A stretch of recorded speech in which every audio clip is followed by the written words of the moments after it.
ኢየሱስ ክርስቶስ ጎይታ እዩ አምላኽ ይባረክ ቀልምና ብቲ አርስቲ ምኽያደይ ሓንቲ ቃል ካብ ዘጻት 4:24 ከም በቤ ሽዑናብትና አርስተይ ክኸይድ እግዚአብሔር ይመስገን ዘጻት 4:24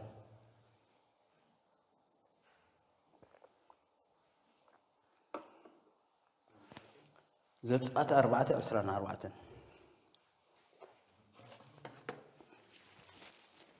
بسم يسوع كم ببي እግዚአብሔር ዝባላ ሐዊሙ ቀና አምላኽዩ እግዚአብሔር ይመስገን እግዚአብሔር ሲ ዝባላ ሐዊ እግዚአብሔር ቀና አምላኽ እግዚአብሔር ሲ ካላይ ሽሙ ወይ ድማ እግዚአብሔር ሲ ቀና አምላኽዩ እግዚአብሔር ይመስገን ሎም አርስተይ እግዚአብሔር አምላኽ ተመስገነ ይሁን ቀን ኢዝብል አርሲ ዘለኒ ቀን ኢዝብል እግዚአብሔር ይመስገን ነዚ ቀን ከመይ ክንሪኤና ሰለስተ አይነት ቀን ይኸም ዘሎ ወይ ድማ ሰለስተ አይነት ቀንአት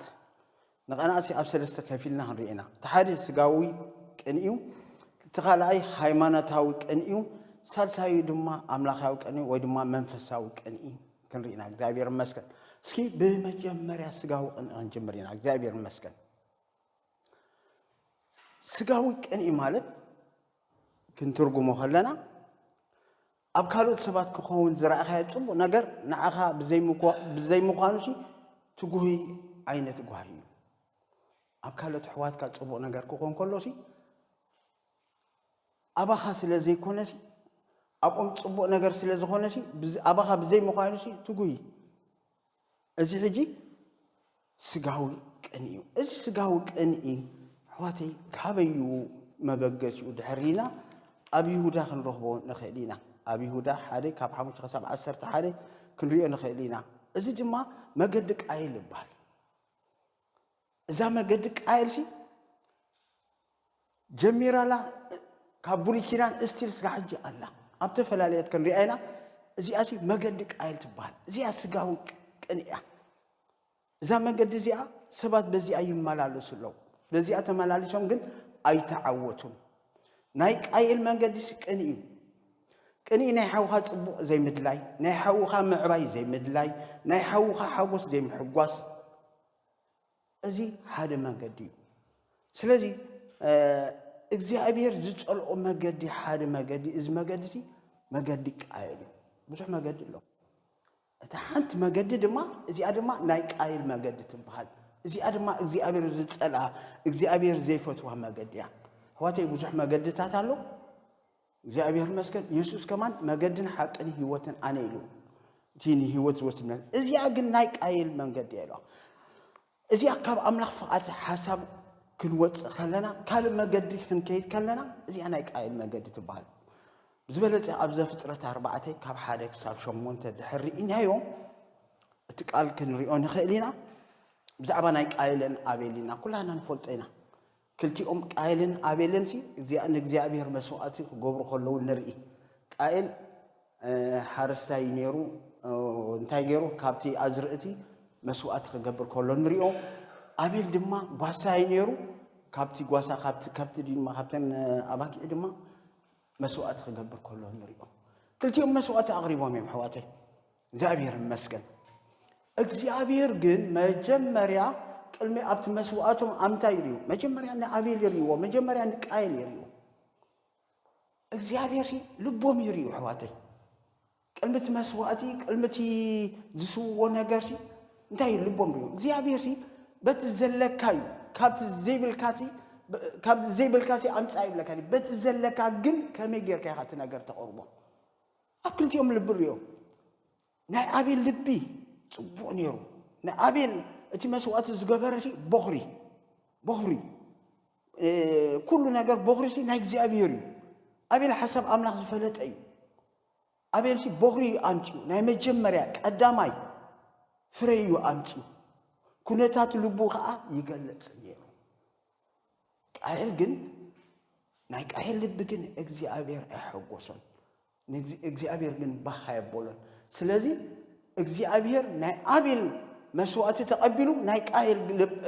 ቃየል መስዋዕቲ ግን ኣይተቐበለን ስለዚ ንምንታይ እዩ እግዚአብሔር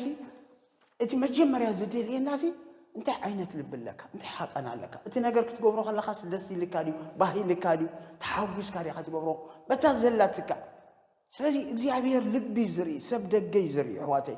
ስለዚ እግዚአብሔር ናይ አቤል ልብ ፈትይዎ ስለዚ መስዋዕቱ ድማ ተቀቢሉ ናይ ቃየል ግን ጽቡቅ ስለዘይ ነበረ አምላክ ከቅበሎ አይካለን ስለዚ እግዚአብሔር መስከን ካው እንታይና ንሪ መስለኩም እግዚአብሔር ውሽጥ ከም ዝሪ እግዚአብሔር መስከን እስራኤላውያን መብዛሕት ጊዜ ድሕሪ እናምሲ ንእግዚአብሔር መስዋዕት ከንጽሉ ከለውሲ ሓንካስ ወይ ድማ ቆራይ ወይ ድማ ዕውር ኣብ ዕዳጋ ዝግዛእ ኣብ ዕዳጋ መግዛእ ስለዝኣብዮም እንታይና ዳሓን ቤተክርስትያን ኢሎም እንጽነዮም እግዚአብሔር ግን እንታይ ኢልዎም አምላክ ልቦም ስለዝሪ ውሽጢ ስለዝሪሲ እንታይ ኢልዎም አቦ እንተ ኮይነ ክብረተይ አበይ አለው ጎይታ እንተ ኮይነ ድማ መፍረይሲ አበይ አለው እስኪ ኪዱ ንምስሌነኩምሲ እዚ ነገር ዝሃብዎሞ እንተ ተቀቢሉኩምሲ ክትሪእዎ ኢኹም ሰብ ኮን ፈትዎ ሰብ ከማንሲ ክንከይት ከለናሲ ጽቡቅ ጌሸንቲና ንህዎ حسر نفوتون تقول ناسي تبغى جنتين أنا هو تبغى هي أبينا أنا هو سلزي زيابير كأسي تبغى نجار كنا هو كابتا زلتنا دسي لنا باهي لنا وشنا سلزري أو أملاك أي حب واسمعتي زيابير أملاك تمسكني هون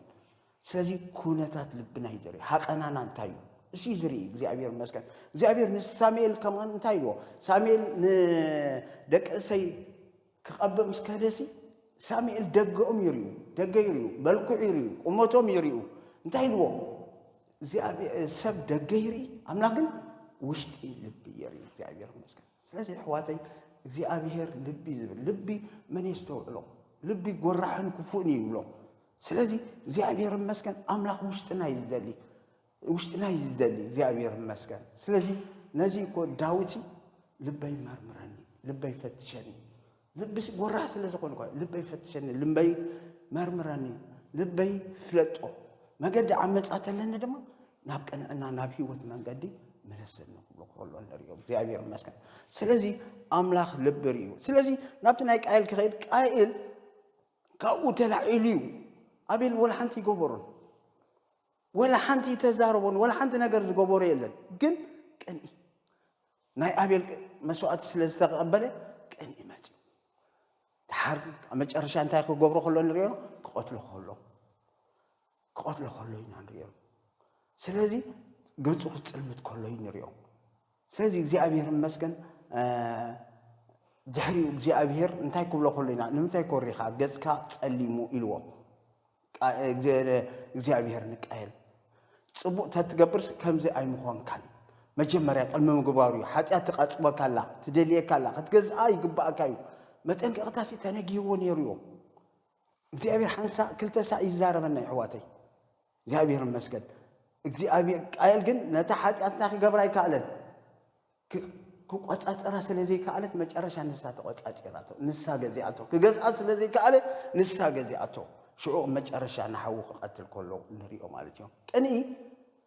ቀኒ ገዚአቶ ቀኒ ምስ ገዚአቶ እንታይ ያትገብራ ቀታል ሓው ኻያት ገብራትካ ቀታል ሓው ገራቶ ማለት ነው ስለዚህ እቲ ንሓው ዘይፍቅር እንታይ ዝብለና ቃል አምላክ ምሳሌ ነው ብሩኻት ማይክ እቲ ንሓው ዘይፍቅርሲ እንታይ ዝብሎ ቀታል ነፍስ ቀታል ሰብ ስለዚህ እግዚአብሔር መስከን ቀኒ አይትፈልጠኒ ኻ ቀኒሲ አውሽጠኻ ቀኒሲ አይራይኒ ሕዋተይ ቀኒሲ አውሽጠኻ አቲ ይቡኽቡኽ እዩ አውሽጠኻ አቲ ሕማም እዩ ቃንዛዩ አይደቅ ሰካኒ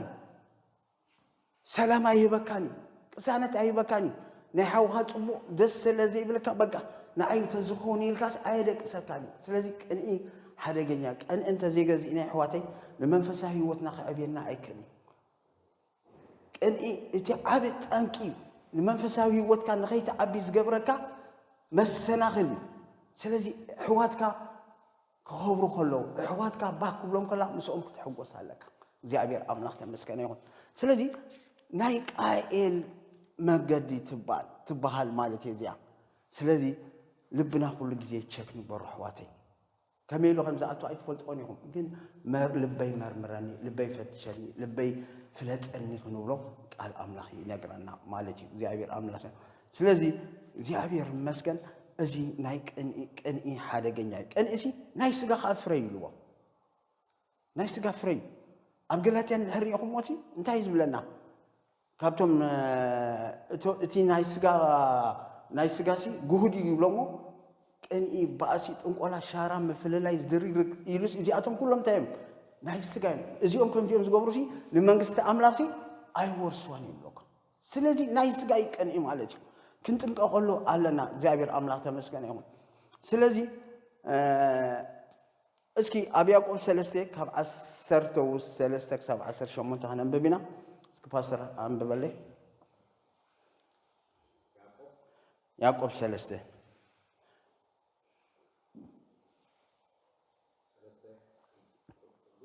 ካብ 13 18 بسم قويتا أما أكلكم كي لبامن أستوحالن مني نسو بسنا يكايدو بلوحات رغيرو غبوية مريض إن شاران قابلكم قابلكم بنا نحق إنا تتعرفكم أيتمكم أيتحسون أبتي إن شاران زلوو أبو مفراس ساعاتن كل أكوي جبرن ألومو ذاتوجيا مدراويتن سجاويتن سيطاناويتن يا أمبر كابلا عليه ولا أيكونتن إذا نايل على سبب بنا الدم سنتيا تحارون سلاماوي لإنجي سمع محرتن سبقفرن زملأت بزي زريت بزي بزلنا يا نتوم سلام زبرون إتفرس بسلام يجبرون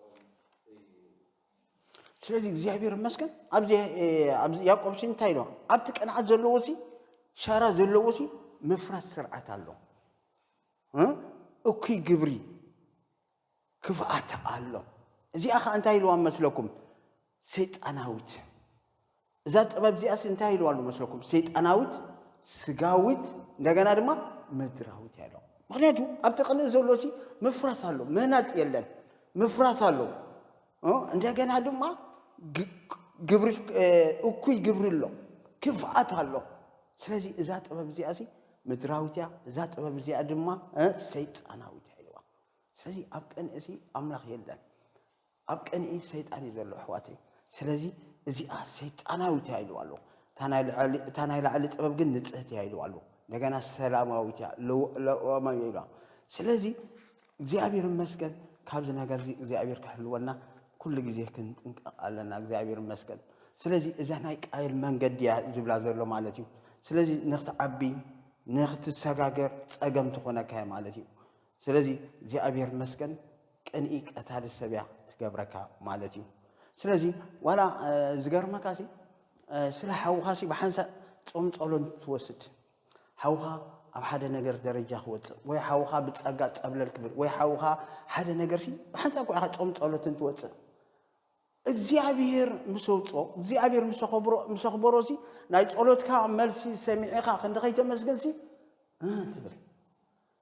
ሕረኽ ትብለካ ክትሰምዕ ከለኻ ፕሬዝ ዘ ሎርድ ክንደኸይ ትብልሲ መልሲ ኣይትብል እንታይ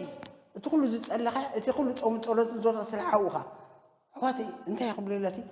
ኣገልግልቲ ክወጹናሲ ንጽሊ እግዚአብሔር ይመስገን ጎይታ ኸኣሲ ኣይቲ ብዙሕ ኣይቲሲ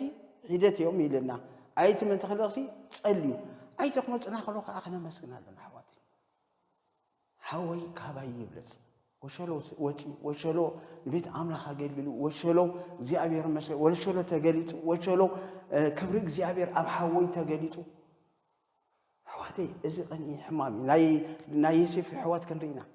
يسيفي زي أبير رئيس لا ذهبوا كأي حواتو قال يقبلوا والحين تكوي جبرن أبوك أميس سلز جبر أبو سلز خورنو يحواتو قنيو شهيت أمه أقول قاري أتي أمه يحلفهم هبامه نبؤهم كات أتي لهم يلهم كأمر دنيا جيرهم إذن تقولون تايم تعج كنيمتي حومسي وشيله خبير قال أملاكسي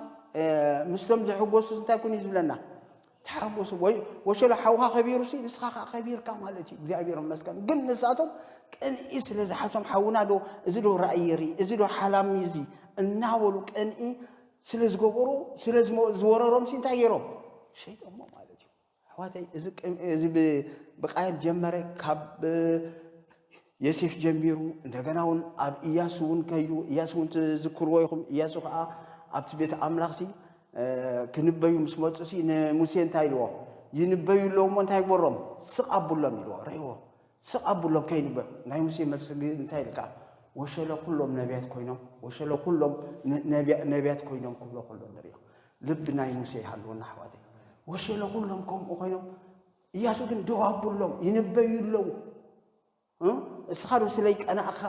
ስለይ ቀናኣኻ ኢልዎ ወሸሎ መን መሃበ ወሸሎ ኩሎም ነቢያት ኮይኖም ወሸሎ ኩሎም ኣገልገልቲ ኮይኖም ወሸሎ ኩሎም ንእግዚአብሔር ኣኽቢሮም ክብሎ ከሎ መልሲ ንሪኦ እግዚአብሔር መስገን ስለዚ እዚ ቀንኢ ቀጻሊ እዩ እንደገና እውን ተሪእኹሞ ከዓ ሙሴ እግዚአብሔር ኣብቲ ዘለዓሎ ጊዜ ሚርያምን ኣሮን ከዓ ብዛዕባኡ ከዓ ክኾኑ ከለካ ንሪኦም እግዚአብሔር ብኡ ጥራይ ድዩ ዝዛረብ እግዚአብሔር ብኡ ጥራይ ድዩ ዝግልገል ብኣናስ ኣይገልግልኒ ሕጂ እዚ ነገርሲ ጽቡቕ ነገር ይመስል ክትሪእዎ ከለኹም ቅዱስ ቅን ይመስል ግን ኣይኮነን ነቲ ክብሩ እዮም ደልዮም ነቲ ትሕትንኡ ኣይረኣዩ ነቲ እግዚአብሔር እንታይ ኢሉ ይመስኪሩሉ ከም ሙሴ እሙን ባርያ ኢልዎ ነቲ እሙን ምዃኑ ኣይረኣዩ እንታይ ደኣ ነቲ ክብረት ርዩ እግዚአብሔር ከብኣና ዶ ይሰርሕ ድዩ ኢሎም ክቐንኡ ከለዉ እዚ ነገር ከዓ ትርእይዎኹም ንሚርያምሲ ክሳብ ለምፂ ዘምፃላ እዩ ኣሕዋተይ ታቦት እግዚአብሔር ንኽኸይከይድ ድማ ደው ዘበልዎ እዩ ስለዚ ቅንእሲ ሕሱም እዩ ይብለኩም ኣለኹ ስለዚ ካብዚ ነገር እዚ ኣምላኽ ከውፃና ካብዚ ነገር እዚ እግዚአብሔር ከውፃና ኩሉ ጊዜ ልብና ክንፍትሽ ኣምላኽ ደልየና ማለት እዩ እግዚአብሔር ኣምላኽ ተመስገነ ይሁን ስለዚ ናይ ሓውኻ ሰናይ ነገር ጽቡቕ ክትቀበል ኣለካ ስለዚ ኣብ ኢዮብ ከዓ እንታይ ኢልና እግዚአብሔር መስገን ቅድሚ ብኣምሳሌ 27 እንታይ ኢሉ 4 ቁጣዓ ጨካን ኢልዎ ኩራውን ወሓዚ እዩ ኣብ ቅድሚ ቅንኢ ግን መን ደው ይብል ረዩ ኣብ ቅድሚ ቅንኢ እዚ ማንም ደው ክብል ዝኽእል የለን ስለዚ ስጋዊ ቅንኢ ኩሉ ጊዜ ናይ ብፃይ ጽቡቕሲ ትጻረር እያ ቅዱስ ቅንኢ ግን ናይ ብፃይ ጽቡቕ ትድግፍ እያ ማለት እዩ እግዚአብሔር ኣምላኽ ተመስገነ ይሁን ስለዚ ኣሕዋተይ ሓደ ኣካል እንተኸበረ ኩሉ ኣካላት ድማ ሓቢሩ እዩ ዝሕጎስ እግዚአብሔር ይመስገን ስለዚ ፍቕሪ ኣይትቐንእን እያ ፍቕሪ ኣብ ዘሎ ቅንኢ የለን እግዚአብሔር ኣምላኽ ተመስገነ ይሁን ኣምላኽ ይባረኽ ከምኡውን ናይ ሳኦል እንተሪእና ከዓ ሳኦል እንታይ እዩ ምስ ዳዊት ዘባእሶ ድሕር ኢልና ከዓ ቅንኢ እዩ እተን ኣንስቲ ዘምፅኦም ዳዊት ንጎልያድ ምስ ዘረሮ ጎልያድ ምስ ወደቆ እተን ኣንስቲ እንታይ እየን ኢለን ከምዚ ኢለን እየን ደሪፈን ተቐባቢለን ሳኦል 1000 ዳዊት ከዓ 1000 ቀተለ ሳኦል ድማ ኣዝዩ ተቆጥዐ እዚ ዘረባ እዚ ከዓ ከፍዩ ተረኣየ እሞ ንዳዊት 1000 ይሃብኦ ንዓይ ድማ 1000 ሃባኒ ደጊም መንግስተይ ጥራያ ተሪፋ ዘላ ሳኦል ካብታ መዓልቲ እቲኣ ንነጀው ንዳዊት ብኽፉእ ዓይኑ እንታይ ገበሮ ጠመቶ ብለካ ሳኦል ንዳዊት ክቐትሎ ዘልዮ ዋና ምክንያቱ እንታይ ቅንያ ምክንያቱ መንግስተይ ወሰደለይ መንግስተይ በቃ ክርከባ ኢሉ ካብ ሳኦል ንላዕሊ ንዳዊት ስለ ዝደረፋሉ ሳኦል ብቕንዓት ንዳዊት ከጥፍኦ ደለ ረይኦ እግዚአብሔር ይመስገን ስለዚ እዚ ቅንኢ እዚ ክፉ እዩ ኣሕዋተይ እንተ ዘይተቆፃፀርናዮ ልብና እንተ ዘይፈተሽናዮ ቸክ ትገብረኩ ከምዚ እዩ ናይ ሓውኻ ነገር ዝኾነ ነገር ክሰምዕ ከለኻ ፕሬዝ ዘ ሎርድ ዶ ትብል እንታይ እዩ ኣብቲ ልብኻ ባዕልኻ ትፈልጦ ኢኻ ቸክ ግበርዎ ኣሕዋተይ ብሓቂ ናይ ሕዋትኩም ነገር ዝኾነ ነገር ጽቡቕ ነገር ተሰሚዕኹምሲ ፕሬዝ ዘ ሎርድ ኢልኩም ከተመስግኑ ኣለኩም በር ከመይ ኢሉ ደኣ እዚ ውሽጢ ኣብቲ ውሽጢ ሓደ ነገር ኣሎ ማለት እዩ ስለዚ ክትጥንቅቑ ኣለኹም ካልእ ከዓ እንታይ ኢልዎኩም ብኽፉእ ነገር ድማ ኣይትቕናዕ ብገፋዕ ሰብ ኣይትቕናዕ መገዱ ዝበለ ኩሉ ኣይትምረፅ ብለካ ሓንሳ ኣታሊሎም ነገራቶም ክትፅብቐሎም ከሎ ትሪኢኻ ክሓልፈሎም ከሎ ትሪኢኻ ኣብ ፅቡቕ ደረጃ ክበፅሑ ትሪኢሎም ኢኻ እቲ መንገዲ ግን ኣይትፍተውዎ መጨረሻኦምሲ ክፉ እዩ ኣሕዋተይ ስለዚ ብገፋዕ ሰብ ኣይትቕናዕ ከም ሳዕሪ ቀልጢፎም ክዕፀዱ كم لملم قصلي كتصلمو يمو بتوم جبرت كيسي أي تخوري بتوم عمل سدما أي تغنى مزمور داوود 37 علىكم كم حدا حساب كلته سلازي زي أبير مسكن بتي كفؤ نجر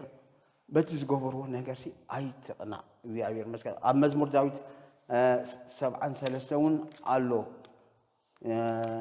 كنريون نخلينا مالتي زي أبير مسكن أملاخي بارك أبتخال أي كنات بس كحج زرعنا سجاوي كنيم إزي مرزامي إزي كوفي إزي حمامي إزي أيدك سكاني إزي سلام أي مكاني إزي عرفت أي مكاني إزي قانقينو واشتغى بلعو أما ترشا لكي مكايز خيت إزي أما قدي كائلة وزحت ما سرو حج زرعنا مزام كلهم زرعنا بعل ساول إلكا بعل نا يسورينا نا يحواتي يسفرينا ناي أرون مريم رينا إذا كل سكاجون تقتل زلها ولا أبي يقول أب غلاتني ناي سجا يقوله أب بيتروس دم أحمد نتاي يجيب لنا رحق يجيب لنا كابزنا قرسي رحق يجيب لنا زي أبي رمسكن أب ترحق رينا أملاخ يبارك سلازي كان حما نجار مخالف قال أملاخي نجرنا ولا بيتروس وين تايب لنا مبارسي نقول خفعاتن كل جرحن ببزنان إن كل حميتن تايبروه أرحقوه ستيل أبحدش كيرانون تايب لنا له أرحقوه إذا نجرسي الله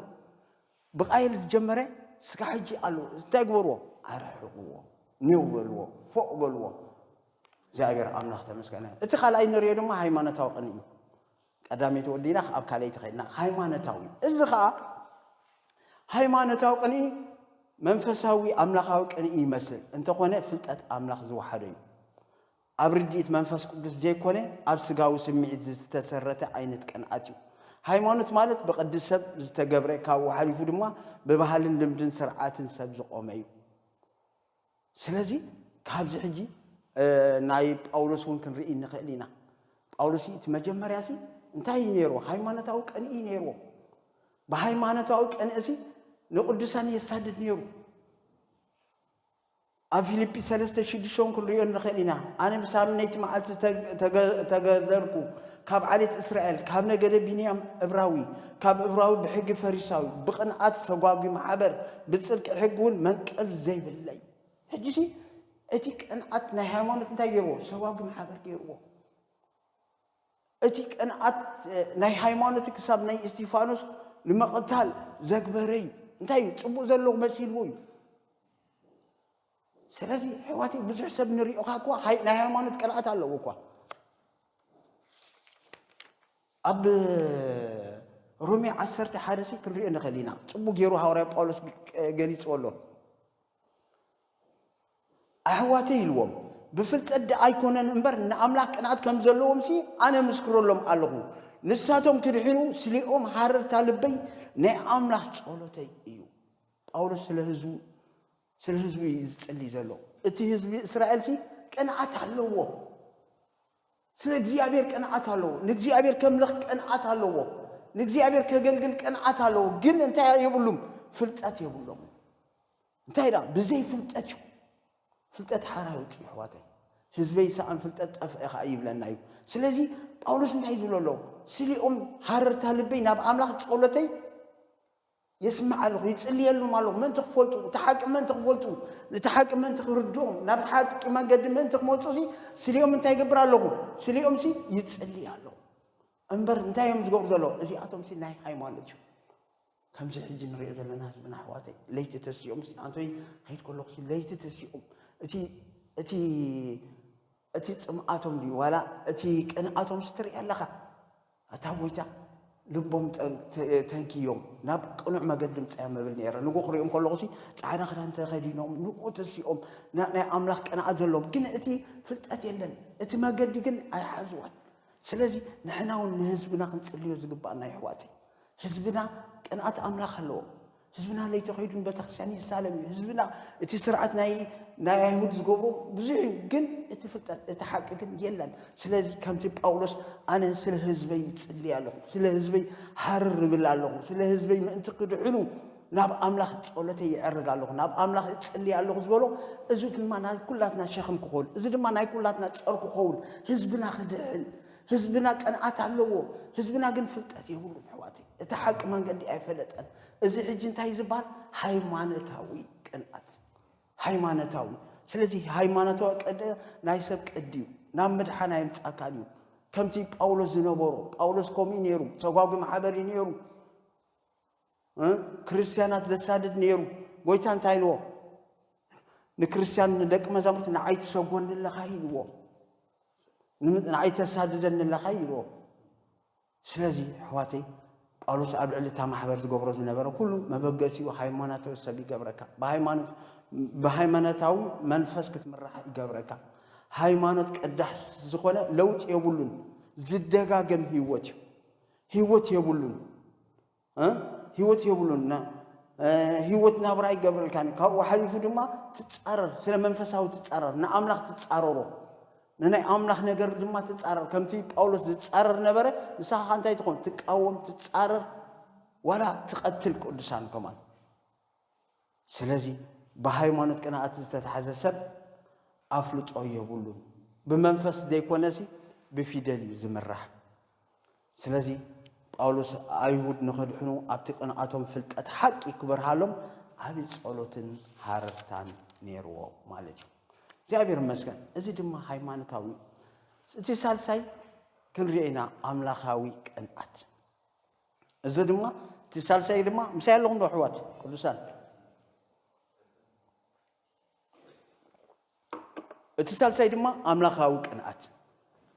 أملاخ قناة ملكته سماوي إذا عينت قناة سلا أملاخ الكات قناة قنئي إمبر نرأسها الكات قنئي أيكون سلا أملاخ الكات سلا قويتا الكات زي أبي رمسكن أنتو يكم ترى أنا زي أبي قناة يسمو زي أبي نسوك قناة أملاخي نخال أملاخ أي تسجد زبل زر أنا زي أبي رمسكن سلا أملاخ تقن أو قنئي مالتي زي أبي أملاخ تمسكن يكون سلا زي እግዚአብሔር ስሙን ባህሪን ሓደ ስሙ ከዓ መንነቱ ይገልጽ ቅንኢ ቅዱስ ባህሪ አምላኽ እዩ እግዚአብሔር አምላኽ ተመስገነ ይሁን ስለዚህ አብነታት ክንሪና እግዚአብሔር ይመስገን ንምታይ ንጽቡቅ መቅናት አበሳይ ሁሉ ጽቡቅ ቅንኢ ጽድቅ እዩ በዚህ አምላኽ ስለዚህ አምላኽ ቅንኢ ቅዱስ ቅንኢ ደሌና ንፍቅሪ ሰዓብዋ ንመንፈሳዊ ውህበት ምናዳኸ كتنبيو انت يكبروا سالهم نو كتنبيو انت يكبروا ها كتنبيو هرب القنو خاتم لها እግዚአብሔር ይባርኩ በአምላካዊ ወላ አንበባስኪ ብሩኻይ ወረደ ሓወይ ቀዳማይ ቆሮንቶስ 14 ሓደ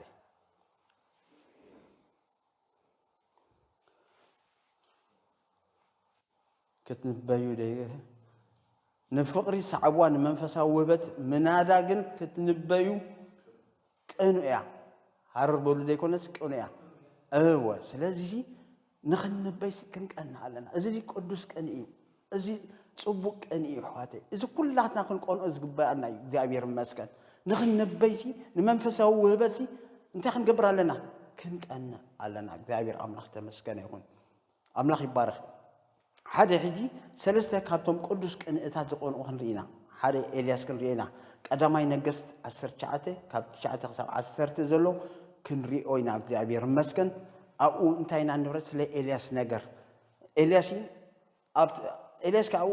ናባዓቲ ኣተወ ኣብኡን ሓደረ እኖ ድማ ቃል እግዚአብሔር ናብኡ መፀ ወይ ኤልያስ ኣብዚ እንታይ ትገብር ኣለኻ ቦሎ ንሱ ከዓ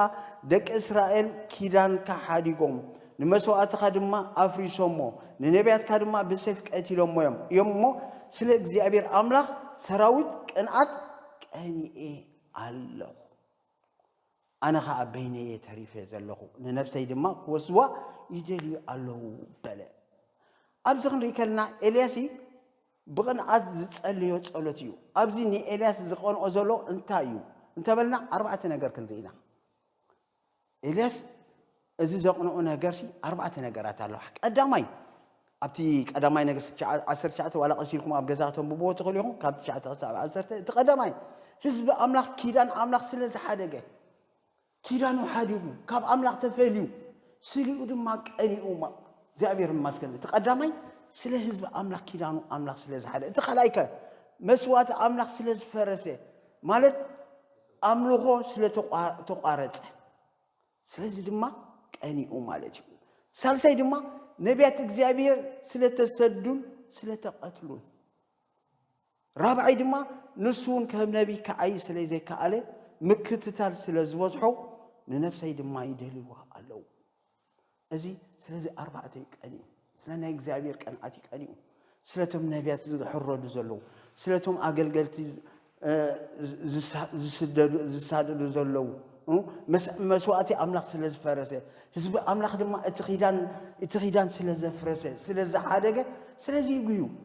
سلزي يحازينو سلزي قنيو سلزي أبير قنيو إجزابير أملاك تمسكريهم سلزي حواتي قنعتنا خمسة قوان علو سلبيت أملاك القنعسي علنا حواتي لو من قناعت كاس لمن يقول سلا أملاك دي ولا سلا رأسها قناعت كاس لمن نسخة هذا نقر سلا زي يكون كادي ولا سلا نعملاكي نعملاك قناعت على كادي سلا بيت أملاك تتقنع على كا سلا أملاك قناع تكون على كا سلا بيت أملاك سناي نقر كخول كتقنع أملاك يدلي كمالتي زابير المسكن إلياس قناعته سلا رأسه أين بران سلا أقل قلوته أين بران سلا زيت سلازي تقبلوا أيكونن كما أقل سلازي يخبرون أيكونن ويدما تنبيتو سلازي يسمعون أيكونن كنعاتو بن سلا أملاخ ينيرو كنعاتو بن سلا حزب أملاخ نا أملاخ سلازي زي يخبروا سلازي تجزؤوا أتي حزبي كم دلله يقيدو أتي حزبي كم مسمر وجه أتي حزبي قال كيدانو أفريسو سليو إلياس كني حواتي ملاخ يبارك كلايك أخنرينا زابير مسكن سلف في ناس كنرينا زهول كسران حموشتن كاب عصرت حدا جميرنا دما خنرينا في ناس لما زابير مسكن مستجيزي زي سايز قبر لهم أملاخ أو كان خمسي قبر بقران بوت عن زمتنا أملاخ فردي بقناعات يملسن يهدؤون في ناس ود على أزار ود كان آرون أمونغو بمقنعه سليك زقن نخورا خابدك إسرائيل ملسوكمو ندك إسرائيل بقناعاتي أتفاقوهم ما في ناس كاريو حواتي في ناس زقبور انتايو أبت معرف انتاري إني أسي إتي نكزعبير زقنا أسي أمونغو آتيو كان آتك زعبير سلا زنوري زعبير مسكن انتاي نانريو في ناسي إتي إجزابير أمدري زقطعو نايزمو تحتيات نفيناسي أقطعو إتوم كزمو زصنع سبادما بوخيناتي كاتلو سلاسي إتي إجزابير زقوهيسي أبيوو إتي إجزابير زقطعوسي أقطعو سلاسي كفعات حتيات زموت الناقبر سلزرعي نوعهم دما تبكيلهم إجزابير دما سلا إجزابير كنعات كقنا كلنا اليوم سلازي انت يجيروا مو انت معدما كابدك اسرائيل سي زهري كابتي املاك تاخو وردو زح اسبسي انت يجيروا تخلاخيلوا زابير مسكن مغنياتو امونغو اتي زابير مسكن مغنياتو انت معدسي كساب 24 شيهم تقتيلهم في ناس قلنا املاك زلو قنات قبل علتي زابير زي يخبر نجر بمتنسا قالتو انت زابير زي يخبر نجر سي قبل اليو تسيو مالتي سلك زي أبير كأيو سلك زي أبير تسيو زي أبير مسكن سلزي في ناس أما زمر داوت ميتين شديشان سالسان حدا في ناس تنسيو فتحي أو تسعي مع الدم زاري إذا نولد ولدو تصدق خوينو تقصر له واو زي أبير مسكن إذا أنا أزي حلو النحواتي إذا أنا أزي أوشتنا يحلو ناي في ناس كنا أتي حلو النحواتي مستي حتى عين التحباب حواتي مستي قنوع نقول إجزابير مستنا إجزابير نجر دون بالإجزابير مسك وجنا إجزابير نقول حواتي إجزابير كخبر الناي وجنا إجزابير نقول أملاك يبارك سلزي إجزابير كحمة يقولوا نسخون يسمعها إجزابير حد إجزابير زحزنا ونجر تقول نسخون تحزن عليك حتى النار أخاس بوقت حقوق سبيل كان هذا نجر نجزابير زحزنا نجر سخاقة تحزن عليك أزيك أنا أتجزابير أملاك تمسكن يقول سلزي في ناسي بقنا أتو سنتاي باللي تشارخيبو ስለዚ ቀንእሲ እንታይ ረኺቡ ክልተ ነገር ረኺቡ ክንርኤና እግዚአብሔር መስከን ኣብቲ ክስታይ ክትርእይዎ ትኽእሉኹም ሓደ ኪዳን ሰላም ንዘለዓለም ተዋሃቦ እዚ ብምግባሩ ሲ ኪዳን ሰላም ሲ ንዘለዓለም ተዋሃቦ ስለዚ በለኻ እንሆ ንዑ ናይ ሰላም ኪዳነይ እህቦ ኣለኹ ኢሉ እግዚአብሔር ሃሌሉያ ሃሌሉያ ኣብ ዘኍልቍ 25:12 ተረኽብዎ ትኽእሉኹም እንታይ ኢልዎ እንሆ ስለዚ በል እንሆ ንዕኡ ናይ ሰላም ኪዳነይ እህቦ ኣለኹ ኣምላክ ቅንዓት ዘለዎ ሰባት መዓት ኣርሒቑ ፍትሕን ሰላምን ኣብ ምድሪ ዘምጽእ እዩ እግዚአብሔር ይመስገን ፊናስ ብቕንዓቱ ናይ ሰላም ኪዳን ተዋሃቦ ገበርቲ ሰላም ውልድ ኣምላክ ክበሃሉ እሞ እንታይ እዮም ብፃኣን እዮም እግዚአብሔር ኣምላክ ፊናስ ኣብ ልቡ ነዲዱ ጥራይ ኣይተረፈን ክፉእ ኣርሒቑ ሰላም እውን ኣጭ እቲ ቅብኣት እንታይ ዝገብረካ እቲ ቅንዓት ምስ ነደደካ ሓዊ ምስ ነደደካ እንታይ ይኾን መስለኩም እግዚአብሔር መስከን መፍትሒ ተምጽእ ማለት እዩ ፍትሒ ተምጽእ ማለት እዩ እቲ መዓት ድማ ኣርሓቐ እቲ መዓት ድማ ዘርአ ንእግዚአብሔር ካብቲ ቁጥዓሲ ነቲ ህዝቢ እስራኤል እንታይ ገይሩ ኣብ መንጎ ኣትዩ ዓሪቁ ማለት እዩ እቲ ካልኣይ ከዓ ኪዳን ክህንነት ንዘለዓለም ንፊናስ ተዋሃቦ ኣገልግሎት ዕርቂ ተዋሂብዎ ርእዩ ንኣምላክ ቀኒዩ ንደቂ እስራኤል ከዓ ኣተዓሪቑ እዩ እሞ ስለዚ ንዕኡ ብድሕሪኡ ድማ ንዘርኡ ኪዳን ክህንነት ንዘለዓለም ይኹን ኢሉ ኣብ ዘኍልቍ 25:13 ክትረኽብዎ ትኽእሉ ኢኹም ኣሕዋተይ እዚ ልቢ እዚ ይሃልወና እግዚአብሔር ማሰ ኣብ ክንዲ እግዚአብሔር ክንቀንዕ ኣምላኽ ይደልየና ማለት እዩ እግዚአብሔር ኣምላኽ ተመስገነ ይኹን እቲ ካልኣይ ንሪኦ ድማ ናይ ጳውሎስ እግዚአብሔር ይመስገን ጳውሎስ ድማ ብሓቂ ኣብቲ ቅድም ሃይማኖታዊ ነይሩ ኣብ ድሓር ግን ናይ ሓቂ ዝቐንዕ ስለ ክርስቶስ ዝቐንዕ እዩ ነይሩ እግዚአብሔር ይመስገን ሓቀኛ ኣምላኻዊ ቅንዒ ከም ዝነበሮ ንምልከት ማለት እዩ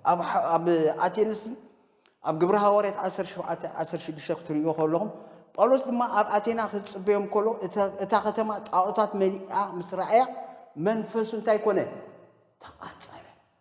ነቲ ጣዖታት ምስ ረኣየ ነቲ ንእግዚአብሔር ዘይኽብር ነገር ምስ ረኣየ መንፈሱ እንታይ ኮይኑ ተቃጸለ እግዚአብሔር ኣምላኽ ተመስገነ ይኹን ኣቶም ኣሕዋተይ ሕማቅ ክንርኢ ከለና ንኣምላኽ ዘይኽብር ክንርኢ ከለና መንፈስና ክቃጸል ኣለዎ እግዚአብሔር ይመስገን ጳውሎስ ድማ መንፈሱ ተቃጸለ እዚ ድማ ቀንዒ እግዚአብሔር ኣምላኽ ቀንዒ እግዚአብሔር ማለት እዩ እግዚአብሔር ይመስገን ስለዚ ጳውሎስ ኣብ ገላትያን 4:18 እንታይ ኢልና መስለኩም ግና ከምሳኸትኩም ከለኹ ጥራይ ዘይኮነስ ኩሉ ሳዕ ንጽቡቕ መቕናዕ ጽቡቕ እዩ እስኪ እዚኣ በልዋ ኣሕዋተይ ብሩኻት ኩሉ ሳዕ ንጽቡቕ መቕናዕ ጽቡቕ እዩ ኩሉ ሳዕ ንጽቡቕ መቕናዕ ጽቡቕ እዩ ኩሉ ሳዕ ንጽቡቕ መቕናዕ ጽቡቕ እዩ እግዚአብሔር ይባርኩም ኩሉ ግዜ ንጽቡቕ መቕናዕ ጽቡቕ እዩ ኣሕዋተይ እግዚአብሔር ኣምላኽ ተመስገነ ይኹን ኣብ ግብረ ሐዋርያት እግዚአብሔር ይመስገን እዚዩ ኣምላኽ ይባረኽ ጳውሎስ እቲ ቅንዑሲ ብቕንዒ ኣምላኽ እቐንዓልኩም እየ ከም ንጽህቲ ድንግል ንክርስቶስ ምእንቲ ከቕርበኩም ንሓደ ሰብኣይ እንታይ ገብረኩም ኣለኹ እሕጽየኩም ኣለኹ ንሕና ናይ ክርስቶስ ኢና ኣሕዋተይ ንሕና ንክርስቶስ ተሓፂና ኢና ንኻልእ ኣይኮንናን ንጣዖት ኣይኮንናን ንኻልእ ኣይነገልግልና ንመን ኢና ሓደ ንክርስቶስ ንዑ ኣገልጊልና ክንሓልፍ ኢና እግዚአብሔር ይመስገን ጳውሎስ ድማ ንሓደ እንታይ ገብረኩም ኣለኹ እሕጽየኩም ኣለኹ እዚ ከዓ ብቕንዒ ኣምላኽ እቐንየልኩም ኣለኹ ክብሎም ከሎ ኢና ንርኢ እግዚአብሔር ኣምላኽ ተመስገነ ይኹን ስለዚ እግዚአብሔር ይመስገን ኣብቲ ክሳይ እውን ክንርኢ ከለና ጎይታ ኢየሱስ ክርስቶስ ከማን እንድሕር ርኢና ኣብ ቤተ ክርስቲያን እንታይ ገብሩ ነይሮም ከብቲ ዋላ በጊዕ ረጋቢት እንታይ ገብሩ ነይሮም ሸጡ ነይሮም እግዚአብሔር ጎይታ ኢየሱስ ክርስቶስ እንታይ ገይርዎ ደንኪልዎ ቅንዓት ቤትካ እንታይ ገበረኒ በልዓኒ ምክንያቱ ቤት ኣቦይሲ ቤት ጸሎት እዩ ቤት ኣቦይሲ ሰባት ዝሕጎስሉ ሰባት ጾሮም ዘብስስሉ እዩ ስለዚ ኣብ ቤት ኣምላኽ ክሸያጡ ምስ ረኣየሲ ጎይታ ኢየሱስ ክርስቶስ እንታይ ኮይኑ ልቡ በቃ ክሳይ ኮይኑ በቃ መንፈሱ በቃ እንታይ ገይርዎም ደንኪልዎ እዩ ዝብለና እግዚአብሔር ይመስገን ስለዚ እዚ ቅንዓት ደለኩም ኣሕዋተይ ስለ ክርስቶስ ዶ ትቆንዑ ስለ ቤት ኣምላኽ ዶ ትቆንዑ ስለ ጎይታ ዶ ትቆንዑ ዋላ ሲልኩም ተመሳሲልኩም ለኩም ትነብሩ ولا سقيلكم كم زيرأكم ما يكون تخونوا ولا سقيلكم كم تعذبتكم تنوبوا حواتي إذا أنا أتزي حلونا እግዚአብሔር ይመስገን بحق نخرسوس قنتني كلنا نبيت أملاك سحلو زخون قنات كلنا ጎይታ ይደለና ማለት እግዚአብሔር ይመስገን ስለዚህ أملاك يبارك ኢየሱስ بحق نتي ዝሸጥሉ ነበሩ ደንኪል ወይ እግዚአብሔር አምላክ ተመስገነ ይሁን ስለዚህ በሐውደቱ ነድልኩም እግዚአብሔር ይመስገን ስለዚህ እግዚአብሔር ቀና አምላክ ስለዚህ ንሕና ድማ ብናይ ክርስቶስ ክንቀን ብናይ ክርስቶስ ድማ ክንቃጻጸል ወይታ ይደለና አሎ ማለት እግዚአብሔር ይመስገን ስለዚህ ናብ መጨረሻ ገጽ አሕዋተይቲ يحواتكم سي صبو كتري يخلهم ناي باولوسي دس زبلكاسي انتي يبلسي باولوسي እግዚአብሔር መስገን ስለቲ አባኻትኩም ዘሎ ጎይታ አባኻትኩም ዘበሎ በረኸት አባኻትኩም ዘሎ ምዕባይ አባኻትኩም ዘሎ እቲ በመንፈስ ዝመልአኩም በቃል ዝመልአኩም ስለይኹም ሲ እንታይ ይገብራለኹ ንአምላኽ የመስግኑለኹ ስለ ሐወይ መውፃእ ከመስግናለኒ ስለ ሐወይ እግዚአብሔር አገልጋሊ ገሩ እግዚአብሔር ስለ ዝቆቆሲ ስሊኡን እግዚአብሔር ከመስግን አለኒ ጳውሎስ እዚ ዝሎ ስለይኹም ሲ ንእግዚአብሔር እንታይ ይገብራለኹ የመስግኑ አለኹ እግዚአብሔር አምላኽ ይመስገን እዚ ልብ እዚ ክህልወና አምላኽ ይደለና እግዚአብሔር ይመስገን ስለዚህ እዘን ሰለስተ ሪና ማለት እግዚአብሔር አምላኽ ተመስገነ ይሁን ስለዚህ ኩሉ ጊዜ ንጽቦቅ መቅናዕ እግዚአብሔር ዝደልየ እግዚአብሔር አምላኽ ተመስገነ ይሁን እተን أبا أخو له ريفيجن كجبران ثلاثة عينتين رينا مالتي እግዚአብሔር ይመስገን ሓደ ስጋው መቅናዕ ተኻላይ ማይክ ተኻላይታ ጎይታ ይባርክ ሃይማኖት ዋቀኒ ታሳልሰይቲ ናይ አምላኽ ወድማ መንፈሳው ቀኒ ስለዚህ እዚ ሳልሳይ ይሐልወና አሕዋተይ يحواتنا እግዚአብሔር ከተሰውን ኮለና ንሕጎስ አለና ልብና ቸክን ጎብረለና ልብና ፍትሾለና እግዚአብሔር ይመስገን ስለዚህ ነቲ ጽቡቅ ነገር ንኽትንበዩ ሃረርበሉ ቅንኡ ዝብለና እግዚአብሔር አምላክ መንፈሳዊ ቅንኢ ከም በዓል ኤልያስ ከም በዓል ፊንሃስ ከም በዓል ጳውሎስ እግዚአብሔር ክገብረና ከም ጎይታና ኢየሱስ ክርስቶስ ካ በዓቢኡ እግዚአብሔር ይመስገን እዚ ቅንዓት እዚ ኣብ ውሽጥና ክሓድር ጎይታ ደልየና ኣሎ እቲ ክፉቅ ንኣርኢና ኢና ናይ በዓል ዮሴፍ ርኢና ኢና ናይ ዮሴፍ ሕዋቱ ናይ ኢያሱ ርኢና እንደገና ድማ ናይ ዳዊት ርኢና እግዚአብሔር ይመስገን ናይ ዳዊት ናይ ሳኦልን ርኢና ከምኡ ድማ እግዚአብሔር ይመስገን እዚኦም ርኢና ኣለና ስለዚህ ንእግዚአብሔር ዝቐና ናይ ዳዊት ዘስብለካሲ ንጎልያድ እንታይ ይልዎ ንጎልያድ እዚ ዘይተገርዘ ፍልስጤማዊ ኢሉሲ ተስዩ ንአምላኽ ዘዋርድ ንአምላኽ ዝጸርፍ እንታዋይ ኢሉሲ ቅንዓት ናይ እግዚአብሔር ሓዲርዎ ይቋ እግዚአብሔር ይመስገን ኣብ ውሽጡ ስለዚህ እዚ ቅንዕ እዚ ክህልወና ጎይታ ደልየና ኣሎ ስለዚህ ንመንፈሳዊ ነገር ክንቀንዕ ነቲ ናይ ስጋዊ ነገር ድማ ፎቅ ኔው ክንብሎ ድማ አምላኽ ደልየና ስለዚህ እዛ ናይ ቃይል መንገዲ እስቲል ስጋ ሒዱናላ ብቃይል ዝተጀመረት እስቲል አላሙ ስለዚህ ኣሕዋተይ እዚኣ ነገር እዚኣ ኩላና ልብና ክንፍትሽ ልብና ክንምርምር አምላኽ ይሓግዘና እግዚአብሔር ይመስገን ስለዚህ ንሕና እዚኣ እንታይ ክህልወና መንፈሳዊ ቅንዓት ክህልወና ናይ አምላኽ ነገር ስለ ቤቱ ስለ ናይ ጎይታ ነገር ቅንዓት ክህልወና እምበር ስጋዊ ወይ ድማ ሃይማኖታዊ ቅንዕ ክህልወና የብሉ